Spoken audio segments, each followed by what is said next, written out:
साथियों, फिर हाज़िर हूँ आपकी खिदमत में एक नए वीडियो के साथ। आज हम आपको उपसर्ग और प्रत्यय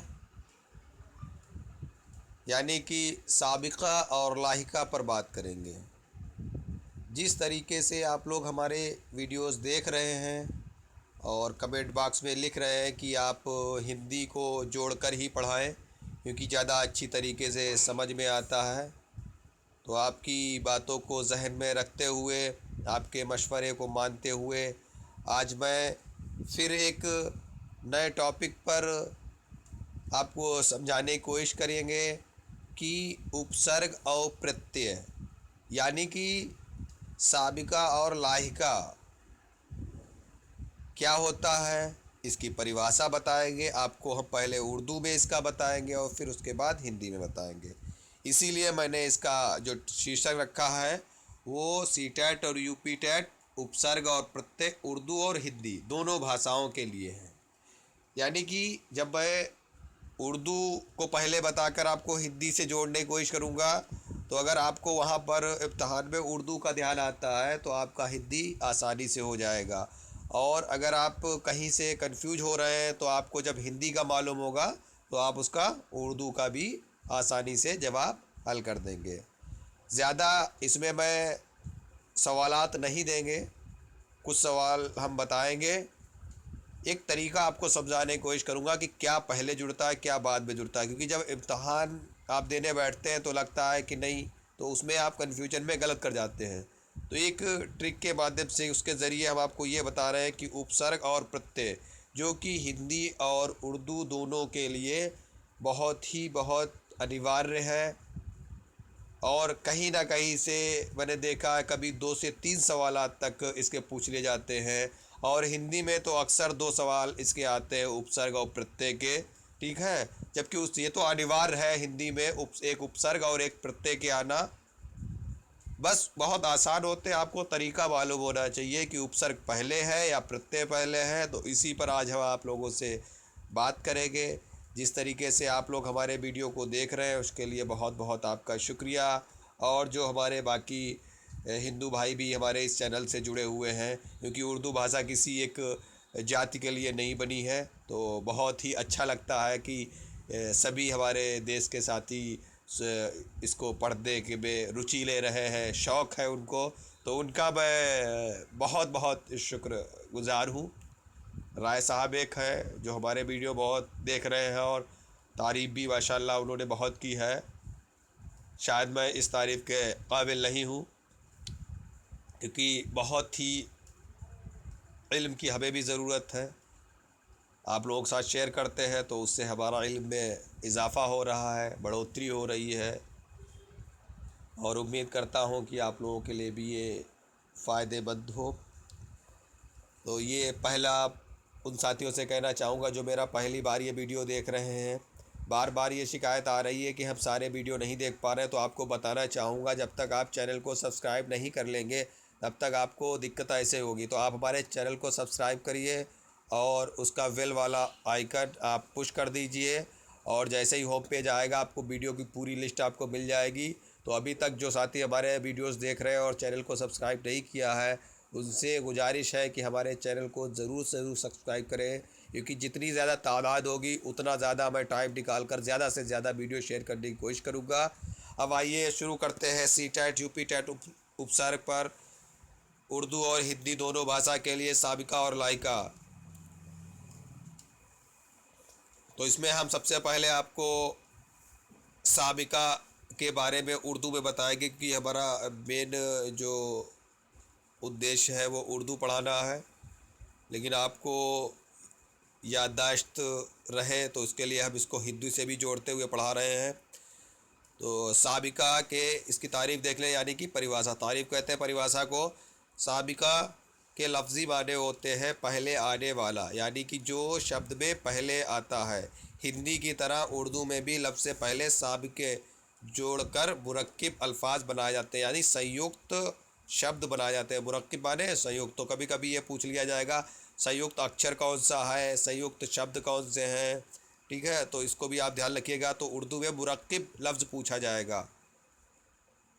सवाल का कोई ज़रूरी नहीं किस तरीके से एग्ज़ामिनर पूछ ले, तो मुरक्किब का भी आप माना ध्यान रखिएगा संयुक्त, यानी कि दो अक्षर हो या जुड़े हुए या दो शब्द जुड़े हुए हो। तो साबिका को हम कहते हैं, हिंदी में थोड़ा इस पर नज़र डालेंगे। साबिका यानी कि उपसर्ग। इसकी हिंदी में शॉर्ट में हम व्याख्या परिभाषा देंगे कि वो शब्द जिनके पहले कोई अक्षर आता है और उनके जुड़ने से जो शब्द बनता है, ठीक है, वो पूर्ण शब्द बन जाता है, उसे हम संयुक्त शब्द कहते हैं। आइए कुछ इसकी मिसालें देख लेते हैं, यानी कि उदाहरण देख लेते हैं। जैसे आपके सामने गैर लफ्ज़ है, अब इस पर आप कितने शब्द बना सकते हैं, यानी कितने अल्फाज बना सकते हैं। तो गैर जिम्मेदार, इसमें गैर क्या है, उपसर्ग, यानी कि साबिका। याद रखिएगा, साबिका को उपसर्ग कहते हैं। जैसे गैर जिम्मेदार, गैर हाजिर, गैर आबाद। तो मान लो पूछ लिया उन्होंने इम्तिहान में कि गैर जिम्मेदार में प्रत्यय या उपसर्ग, यानी कि साबिका और लाहिका में से साबिका बताइए, तो आप सीधे सीधे लिख देंगे गैर साबिका है। इसी तरीके से दूसरा है लाजवाब, लाम अलिफ जुड़ने से बनने वाले लाजवाब, लाजवाल, लापरवाह, लापता, लामकान। तो ये ला से, यानी कि ला जो है वो आपका साबिका है, यानी कि उपसर्ग है। फिर देखते हैं तीसरा, मीर से बनने वाले लफ्ज़, मीर मुंशी, मीर मोहल्ला, मीर मजलिस। तो ये आपके क्या हो गए हैं, इसमें से मीर जो है वो आपका साबिका है, यानी उपसर्ग। तो उपसर्ग का मतलब होता है पहले आने वाला अक्षर। अब जैसे ना से बनने वाले जो अक्षर हैं, शब्द हैं, ना उम्मीद, ना इत्तफाकी, ना अहल, ना लायक, ना काबिल, ना जायज़। तो इसमें कभी कभी ऐसे भी देते थे, ना काबिल का, आपसे पूछा जाएगा ना काबिल का आप साबिका बताइए या उपसर्ग बताइए। तो ना काबिल का होगा नाका, बल लिखा होगा ऑप्शन में, या कोई भी ऑप्शन दे सकते हैं। तो जहाँ पर आपका ना अलग आ जाए तो समझ लीजिए कि ना जो है वो साबिका यानी कि उपसर्ग है। ऐसे देखते हैं, ये इंपॉर्टेंट है, हम वाला, हमसे बनने वाले, हम आवाज़, ये बार बार पूछा गया है। हम जमात, ये भी बार बार पूछा गया है इम्तहानात में उर्दू में। तो इन पर आप ध्यान रखिएगा, हो सकता है इंशाल्लाह फिर पूछा जाए। तो हमसे बनने वाले, हम आवाज़, हम पिल्ला, हम जमात, हम ज़ात। तो इसमें क्या हो जाएगा, हम जो हो जाएगा वो आपका साबिका हो जाएगा। नौ, नौ निहाल। अब जैसे नौजवान आ गया तो लोग सोचेंगे इसमें कोई है ही नहीं, लेकिन इसमें नौ, नून बा नो है, जवान अलग है, नो अलग है। नो वारिद, नो जायद, तो इसका क्या होगा, साबिका नो। एक और मिसाल देखते हैं, साहब। जैसे साहब से बनने वाले जो है शब्द हैं, साहब, साबिका से बनने वाले शब्द। तो साहब हैसियत, साहब इख्तियार, साहब औलाद, साहिब ईमान। तो इस पर ये ध्यान रखिएगा, ईमान मत कर दीजिएगा। सबका पहला अक्षर जो साहिब आ रहा है वो आपका साबिका है। जैसे बे, ये भी बहुत इंपॉर्टेंट पॉइंट है। बे, बे से पूछ लेते हैं, ना से पूछ लेते हैं, ला से पूछ लेते हैं, हाँ से पूछ लेते हैं। और ये चार है जो ज़्यादा इम्पॉर्टेंट है, तो इनको आप ध्यान रखें। जैसे बेसबब, बेवजह, बेहोश, बेख्तियार, बेवकूफ़, बेज़बान। तो इसमें क्या है, साबिका यानी कि उपसर्ग बे है। बे बढ़िए बे। तो ये आप याद रखिएगा, तरीका मैंने इसका भी बता दिया है। मान लो पूछ लिया बेसबब का साबिका क्या होगा, तो आप उसमें दिए होंगे चार ऑप्शन, बा होगा, बे होगा, या और भी होंगे, तो आप उसमें से बे ऑप्शन को चूज़ कर लेंगे। दो और देख लेते हैं, ये भी इम्पोर्टेंट है, कम और यक। कम वक्त, कम गो, कम सिद्ध, कब तर, कम ज़ोर। अब इसमें देखिए दो इम्पॉर्टेंट है, कम तर और कम सिन। आपको लगेगा इसमें कोई भी उपसर्ग नहीं है, लेकिन इसमें कम उपसर्ग है। तो ये आप लोग कापी में चाहे नोट कर लीजिएगा, जो मुझे लगा वो मैंने उसको तरीके को समझाने की कोशिश कर रहा हूँ। जैसे एक, एक लख्त, एक बार, एक सा, एक सा, ये बहुत इम्पॉर्टेंट है। एक जहती, ये दोनों बहुत इम्पॉर्टेंट है। इसमें कन्फ्यूजन होता है क्या होगा, तो यक सा और यक चैती पे जो साबिका होगा वो यक होगा।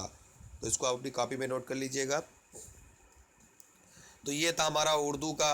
अब आपको मैंने उर्दू में साबिका बता दिया, तो उसके आपको मैंने मिसालें भी पेश कर दी, उदाहरण के ज़रिए समझा भी दिया। अब हम इसी का हिंदी रूपांतर देख लेते हैं। इसका हम हिंदी रूपांतर करेंगे तो वो कैसे आप समझेंगे, उसके सवालात अलग होंगे, उसके उदाहरण होंगे वो अलग होंगे, तरीका एक ही रहेगा। तो इसका उपसर्ग देखते हैं। वे शब्द, शब्दाज जो किसी शब्द के पूर्व अथवा पहले लगकर उस शब्द का अर्थ बदल देते हैं, उपसर्ग कहलाते हैं। देखो इसकी परिभाषा बहुत लंबी कर दी है, जबकि इतना कुछ नहीं है। साबिका का ना लो लफ्ज़ जिसके पहले कोई लफ्ज़ आता है और जिससे एक मुरक्किब लफ्ज़ बच जाता है, उसे हम साबिका कहते हैं। यहाँ क्या लिखते हैं, बेशब्द अज जो किसी शब्द के पूर्व अथवा पहले लगकर उस शब्द का अर्थ बदल देते हैं। यहाँ अर्थ बदलने का है, उपसर्ग कहलाते हैं। यह दो शब्दों उप प्लस सर्ग के योग से बनता है। उप का अर्थ समीप है और सर्ग का आशय सृष्टि है, अर्थात जो पास में बैठकर अन्य नए अर्थों से युक्त शब्द की रचना करे। उपसर्गों का अपना स्वतंत्र अस्तित्व नहीं होता है, फिर भी वे अन्य शब्दों के साथ मिलकर उनके एक विशेष आशय का बोध कराते हैं। उपसर्ग का प्रयोग सदैव उपसर्ग का अपना स्वतंत्र अस्तित्व होता है, फिर भी वो मिलकर एक विशेष आशय का बोध कराते हैं। उपसर्ग का प्रयोग शब्दों के पहले होता है। देखिए उसमें लिखा क्या है, साबिका का इस्तेमाल लफ्ज़ के पहले होता है। यहाँ पर क्या अंतर दिया है, जो रूपांतर है, उपसर्ग का प्रयोग शब्द के पहले होता है। बात एक ही है, तो इतना आप ध्यान रखिएगा। तो जैसे अप, अब इसका एग्जाम्पल देखो इन्होंने दिया है, अप प्लस मान, तो इसका क्या हो जाएगा, अपमान। यहाँ अप शब्द का अंश है, मान शब्द के साथ जुड़कर नए शब्द का निर्माण करता है। तो ये क्या हो गया, संयुक्त शब्द। और संयुक्त को उर्दू हम क्या कहेंगे, मुरक्किब लफ्ज़। ये मैं माने आपके तैयार करा रहा हूँ। मुरक्किब से अगर आप याद करें मुरक्किब माने संयुक्त, मुरक्किब माने संयुक्त, तो आपको नहीं याद होगा। मैं एक दोनों को मिलाकर आपको समझाने की कोशिश कर रहा हूँ, इंशाल्लाह आप कभी भी नहीं भूलेंगे। तो यहाँ पर क्या दिया है, अप प्लस मान, यानी कि अपमान। यहाँ पर अप शब्दांश मान शब्द के साथ जुड़कर नए शब्द का निर्माण करता है। अब आइए देख लें इसके उपसर्ग के भी हम कुछ उदाहरण देख लेते हैं।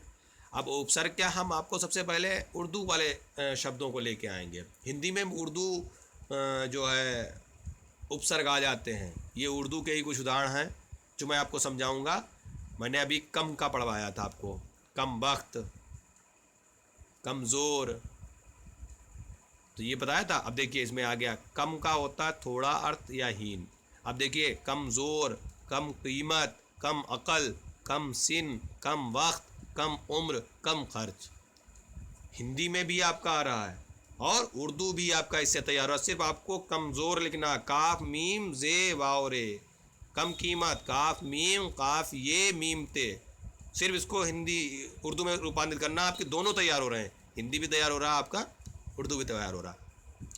तो इसमें क्या हो जाएगा, कम, कम लफ्ज़ से बनने वाले ये शब्द है। दूसरा है खुश, खुश दिल, खुशबू, ये बहुत इंपॉर्टेंट है, खुशबू।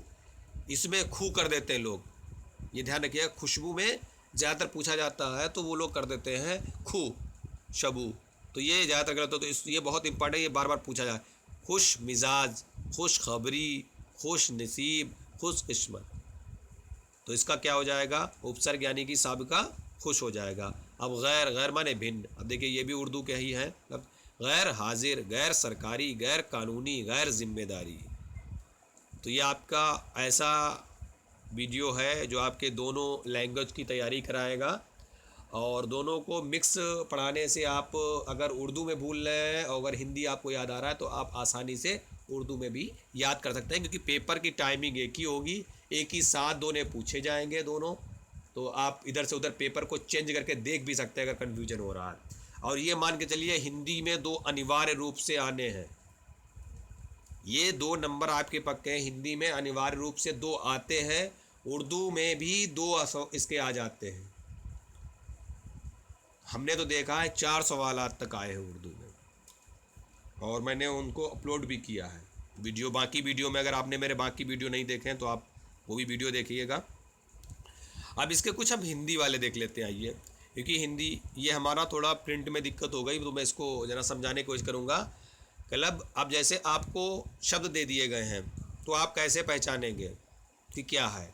तो देखिए, अधिकार, अध्यादेश, अधिगति, अधिकरण, ये 4 दिए हैं। तो इन सब में क्या है, अधिकार, अधि आदेश, अधिगति, अधिकरण। तो इसका उपसर्ग क्या हो जाएगा, अधि। क्या हो जाएगा, अधि। अब जैसे आगे लिखी देखिए, अधिशुल्क, अधिनामक, अधीश। देखिए ये बहुत इंपॉर्टेंट है, अधीश, रमीश, बागीश। ये आप बाकी किताब में दिए होंगे, आप देख लीजिए, मैं तरीका यहाँ बताऊंगा।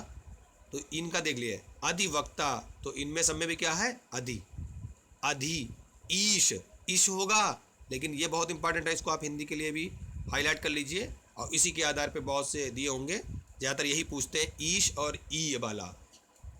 आपको आगे देखते हैं, हम प्रत्यय में आपको बताएंगे वो। तो इसमें सब में क्या है, अधीश, अधि, अधि हो गया उपसर्ग, यानी कि साबिका हो गया। अब देखिए, अपशब्द, अपकार, ये भी बहुत इंपॉर्टेंट है। अपमान, ये भी बहुत इंपॉर्टेंट है। अपकार, अपमान, ये दोनों इंपॉर्टेंट है।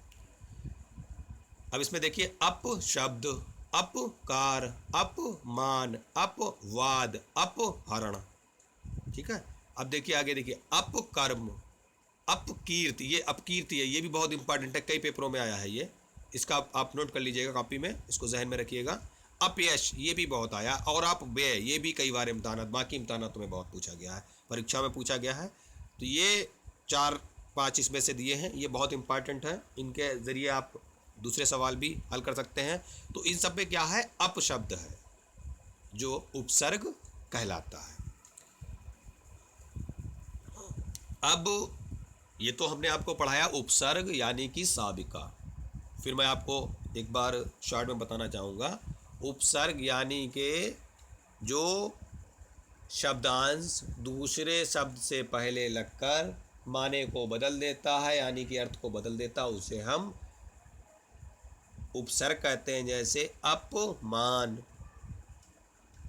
अधिकरण, तो इसमें अप और अधि क्या है, उपसर्ग है। अब आपको मैं साबिका बता दूं, जिसको हम उर्दू में साबिका कहते हैं, यानी कि वो लफ्ज़ जो दूसरे लफ्ज़ से पहले आए और मुरक्किब अल्फाज बनाता है, यानी कि संयुक्त शब्द बनाता है, उसे हम साबिका कहते हैं। जैसे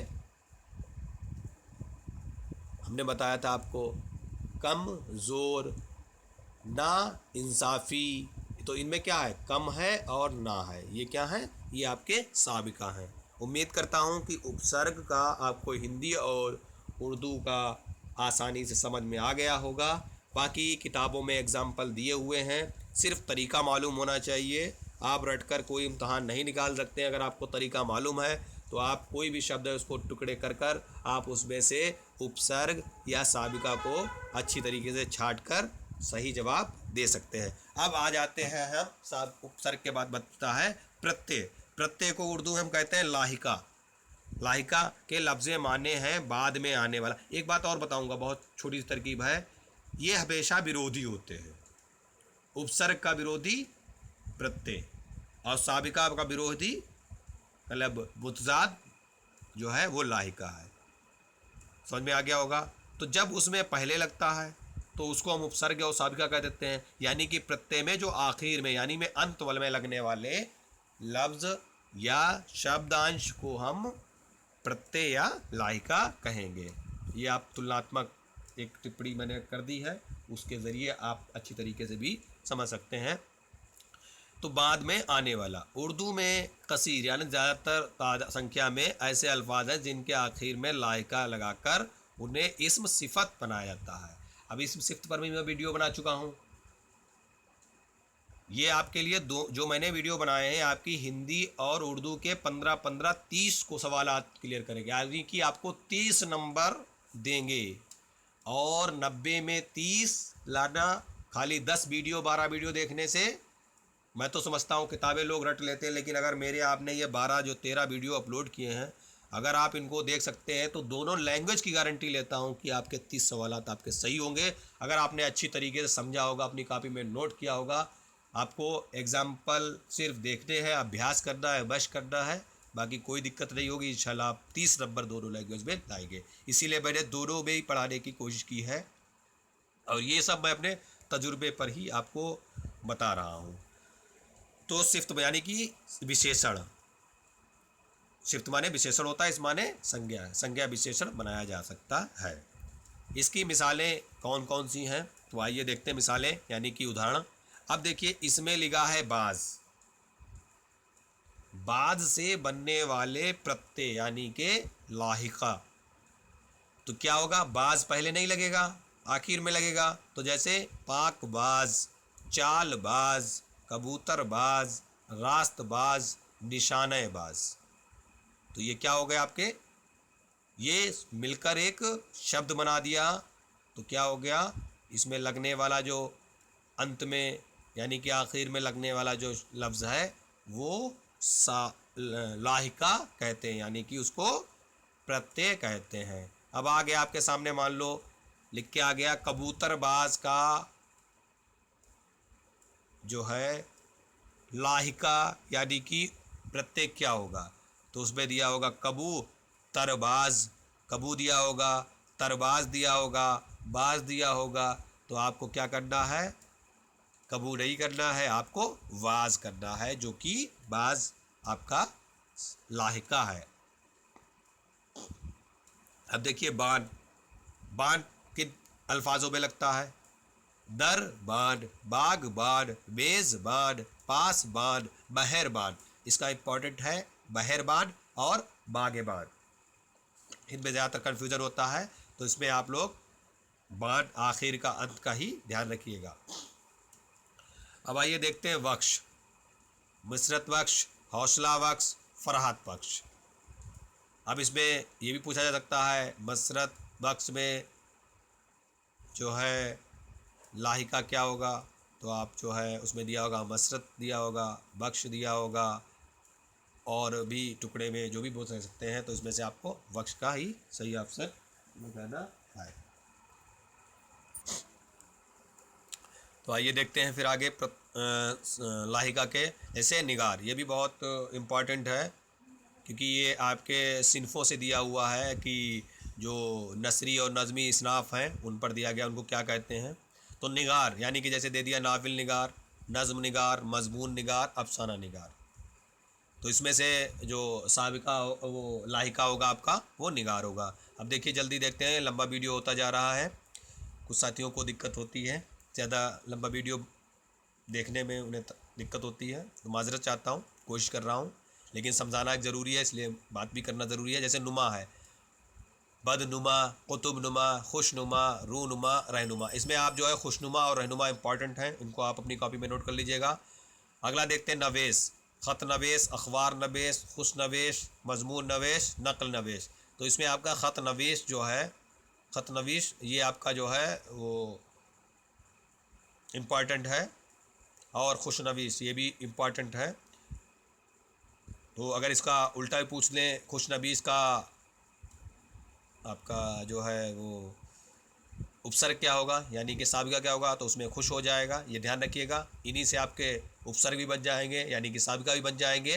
तो ये मत कहिएगा कि पूछ रहे हैं, आप सवाल को पढ़िएगा, अगर उपसर्ग पूछ रहे हैं तो उपसर्ग बताइएगा, और अगर प्रत्यय पूछ रहे हैं तो आप प्रत्यय ही बताइएगा।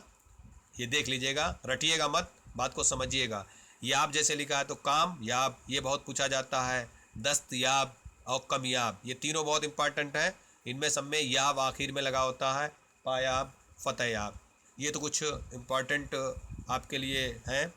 अब देखिए कार से बनने वाले, कार प्रत्यय यानी कि लाहिका से बनने वाले अल्फाज हैं, सिनातकार, फ़नकार, ये भी बहुत इंपॉर्टेंट है, फ़नकार, और दस्तकार और पेशकार, ये बहुत इंपॉर्टेंट है। इनमें सब में जो आपका होगा वो कार होगा लाहिका।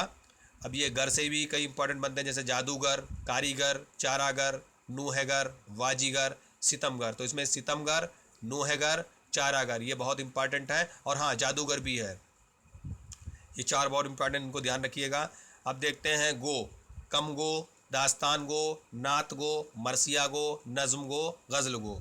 तो इनमें में सब में आप एक तरकीब से भी याद कर सकते हैं। अगर कोई सिनफ़ों पे बात आती है तो उसका अलग टुकड़ा करके देख लीजिएगा। जैसे नाविल निगार है, दास्तान गो है या नाविल गो है, तो इनको आप आपस में देख लीजिए। जैसे नज़्म निगार है तो इसमें नज़्म गो है। तो ये दोनों उत्तरादिफ हैं, यानी कि समानार्थी हैं, तो इसमें गो होगा।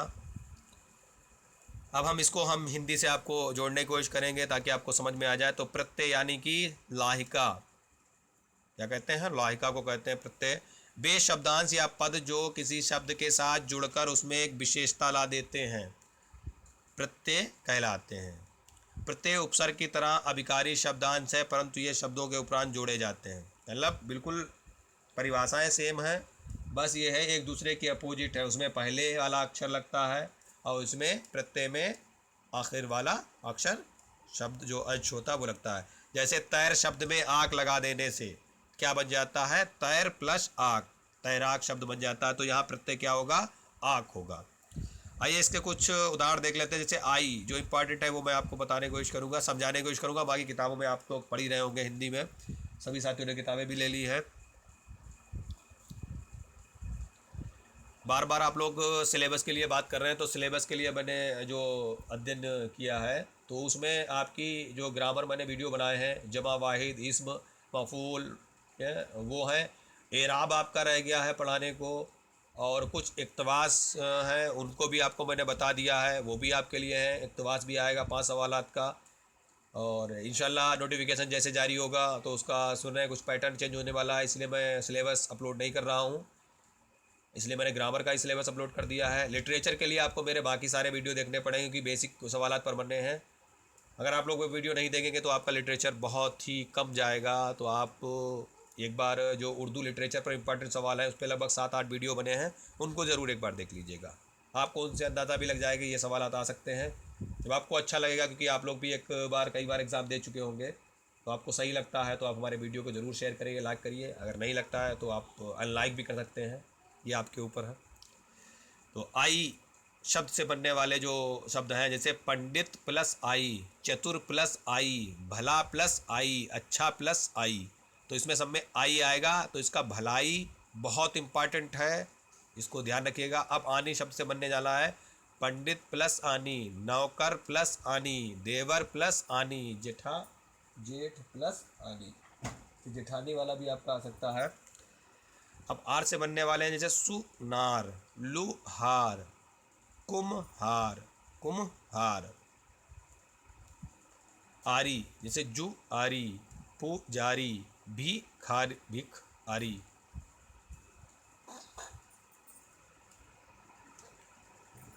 आगे देखिए, आस लगने वाला है, खट प्लस आस, भड़ प्लस आस, मिठ प्लस आस, तो मिठास, ये बहुत इंपॉर्टेंट है। आहट से बनने वाला